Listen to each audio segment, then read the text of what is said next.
What's going on, YouTube fam? Paul Masetta back here with you. And in today's video, I want to talk about what I consider to be the most powerful form of human communication. It works in both social and professional settings, and it is the reason why the Hollywood industry generates billions of dollars every single year, and that is storytelling, but specifically how to use storytelling in your business to grow your brand and to ultimately get more clients, customers, and sales. So once again, like I said, my name is Paul Masetta, and I am a researcher in the field of human communication.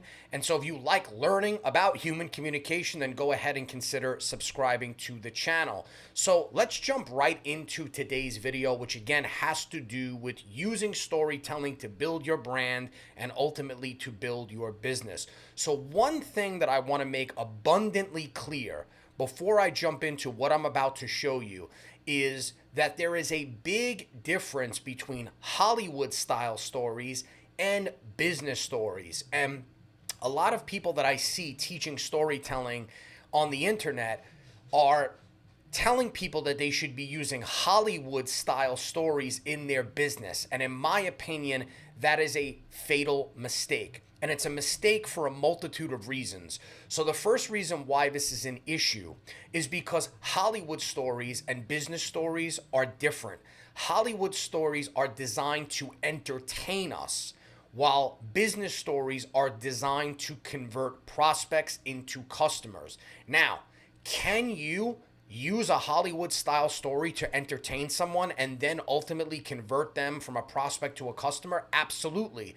But it's a very exclusive type of skill set that you have to be able to do that. And oftentimes what will wind up happening more times than not is you will wind up entertaining them but not converting them from a prospect into a customer. The second reason why this is an issue is because Hollywood style stories are complicated. They involve multiple heroes, multiple villains, all types of plot twists and turns. And so that becomes overwhelming for you as the storyteller because you're like, man, I got to tell this story that has all these moving parts. There's so much to this that it overwhelms you. And think about it. If it overwhelms you as the storyteller, what's going to happen to the listener? In most cases, you're going to wind up confusing them, and ultimately, it's not going to lead to a sale. And the third reason why Hollywood style stories in business settings can be a mistake is because Hollywood style stories with all their twists and turns and components and moving parts often require a long time to tell. Time that us as business owners typically do not have. So think about it. If Netflix releases a new series this weekend and you binge watch all the episodes over a weekend, that's great. But the success of that series does not require you, and it's not dependent upon you binge watching all of those episodes in isolation. In most cases, you'll stop and you'll come back. You might go out to dinner. You might get a text message. You might start the series on Friday and then resume it on Tuesday. The success of the series doesn't matter. It doesn't depend on you stopping and starting. In a business context, it's different. We do not want our ideal prospects and customers disengaging and leaving and coming back because in most cases, they ain't coming back. So as business owners, we need to be able to captivate, engage, and intrigue them for a specific amount of time, ultimately so we can move them from prospect to customer. And most of the time, we have a very short window of time to do that. So what I'm going to show you today is a very simple three-part framework. This is the same storytelling framework that I've used to generate tens of thousands of dollars in my own business and millions of dollars of sales for my clients and my customers. And it's also the same three-part storytelling framework that I've taught to tens of thousands of business owners to become better storytellers. So right now, we're just going to jump in. Like I said, it's a very simple three-part framework, and that is done by design. So it's called the Magnetic Narrative Framework, and the very first part of it includes the present reality. So this is the current state, challenges, and pain points that the protagonist or the hero, aka your clients, your customers, your prospects are facing right now. This sets the stage for the story and helps the audience understand the need for change. Then in part two, there is a pivotal shift. This is where we introduce a key moment or decision that propels the protagonist towards a solution.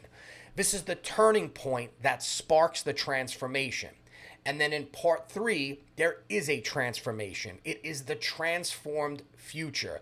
This is the new positive outcome and the reality and the benefits that the audience is going to experience as a result of that pivotal shift that took place in part two. So here's what I want you to realize. Regardless of what business you are in, your customers are only going to buy stuff from you for one of two reasons. Either A, they want to solve a problem, or B, they want to fulfill a desire.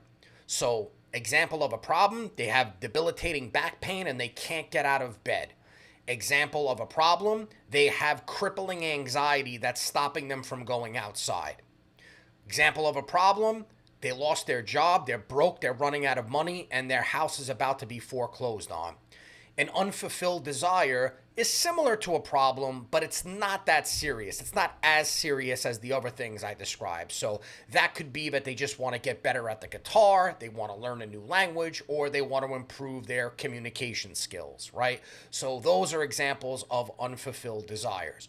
Well, your job as a business owner using storytelling is to paint a picture of the present reality that your ideal prospects are experiencing as a result of not solving that problem or fulfilling that desire, and then show them in the pivotal shift. You're going to convey an idea to them in that phase and then introduce to them your way of solving that problem, your methodology, your approach, your algorithm, your formula, whatever it might be, to solving that problem. And then in the transformed future, you are going to show them what their new future reality is going to look like, where they no longer have those pain points, they no longer have those challenges, and they're experiencing all the benefits that come with your unique solution.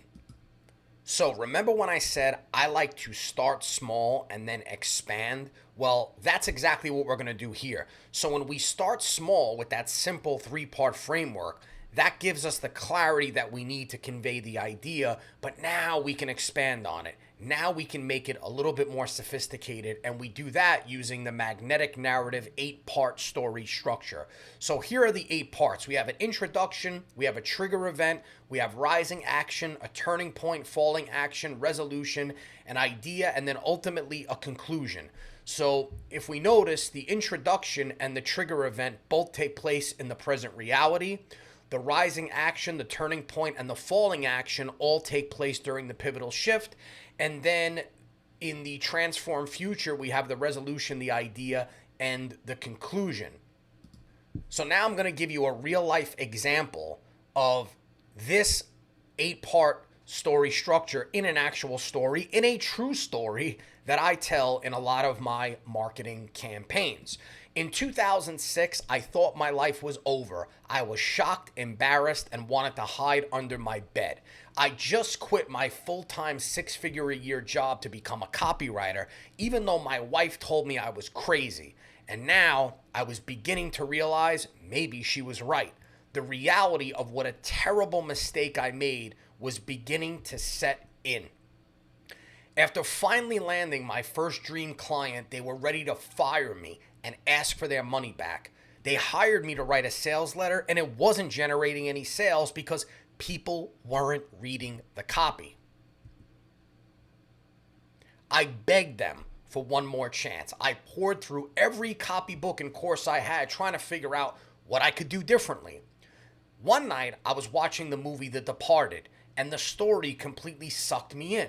So I thought, maybe I could write a story and suck people in the same way. But all the storytelling frameworks I found were too complicated. They were mostly designed to entertain with things like novels rather than move people to buy stuff. The new deadline was approaching fast, and I was wasting more and more time trying to figure out what the plot was going to be, who the hero was, and so on. And then I remembered an NLP concept called chunking, which is a way of simplifying information. I took the best story structures I found and chunked them down into a simple 3-part framework. Once I started using this framework, I got super clear on how the story was going to flow with the end goal of generating a sale as opposed to merely entertaining people. I was able to complete the story for the sales letter in just a few short hours, and it sucked the readers in, keeping them glued to the message. That story generated $500,000 within a few days. Needless to say, the client was happy. Since then, I've used this framework over and over again to create captivating, intriguing stories that have helped to sell tens of thousands of dollars worth of products and services for myself and millions of dollars for my clients. I call it the Magnetic Narrative Framework. So, as you could see, I told that short little story, and then ultimately I'm conveying this idea. And it's the same idea that I stated at the very beginning of this video, which is that you do not need complicated Hollywood-style stories to sell products and services. What you need is a 3-part framework, and that is the Magnetic Narrative Framework. It is a new, different, and effective way to build your brand and your business using the power of storytelling. Now, once I've completed the simple version of the story, I can then move on to what I call these enhanced structure elements. And I've actually identified 7 of them, combined with other things that we can use to really spruce up the story. But ultimately, there are these 7 structure elements that you can add to the story. They are the hero's hook, the first threshold, the secondary arc, the rising conflict, the moment of despair, the second threshold, and the final confrontation. So the hero's hook is a moment early in the story where the main character does something that earns the audience's empathy and draws them into the journey. It could be an act of bravery, a moment of vulnerability, or a choice that showcases the character's values or personality. The first threshold is where you describe the protagonist's commitment to the journey, making the introduction to the main story. This is where the character decides to take action and pursue their goal. So it kind of like raises the stakes. The secondary arc is where you weave in a subplot that explores themes of relationships or personal growth, complementing the main plot. So if you ever watch Game of Thrones, they've mastered the secondary arc. In fact, they have like 10 different arcs going on. That's why, spoiler alert, when I finished season 1 of Game of Thrones and Ned Stark died, I thought the series was over because he was like the main protagonist. And I was like, man, like now the show's over. Where do we go from here? But little did I know, there was still so much more to see and to hear because they developed multiple characters in that show. And so they've mastered the art of creating multiple characters and multiple arcs.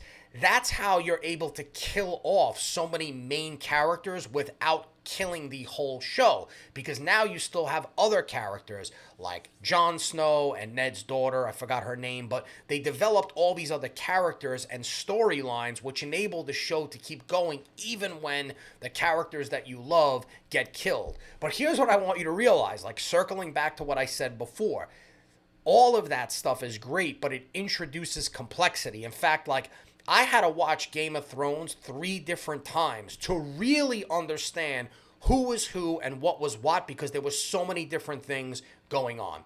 Next thing you could add is rising conflict. This is where you detail how the protagonist faces increasing difficulties.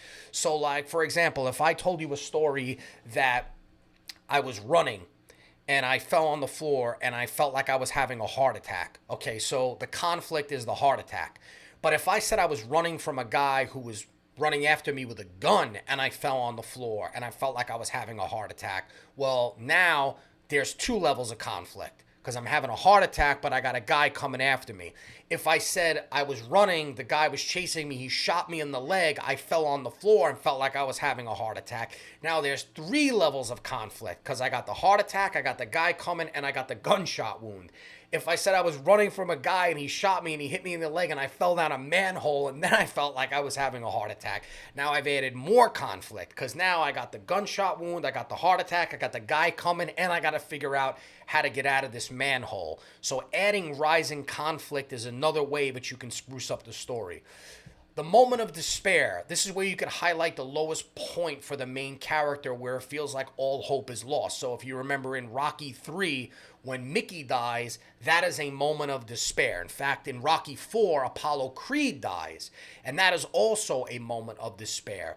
So you could see that those moments of despair for Rocky were way more than just about winning or losing fights. Like they were in part 3, it was about losing his mentor, but in part 4, it was about losing his friend who trained him to become a better fighter to the guy that he's about to fight, to the villain. So it's a huge moment of despair. The second threshold is where you show the protagonist gaining a new insight or determination, setting the stage for the final act. And then the final confrontation is where you describe the peak of the story where the main conflict is resolved, and it's a climactic moment where the protagonist faces their ultimate challenge and either succeeds or fails in their quest. So these are 9 different ways that you can enhance your story, but again, I only recommend those once you've actually started with the simple framework and then build it out from there, because it gives you clarity and it stops you from getting overwhelmed and it keeps things simple. So guys, if you like what I shared with you here, I'll put a link in the description to my course, The Storytelling Blueprint, where I go super deep on the Magnetic Narrative Framework and show you how to take this and install it in your business so you can captivate and intrigue audiences and transform prospects into customers. So if that's something you're interested, you can go ahead and click on the link in the description. And if you enjoyed this video, give it a like, leave me a comment, let me know what you thought. Subscribe to the channel and hit that bell notification so you get updated when I release more videos like this.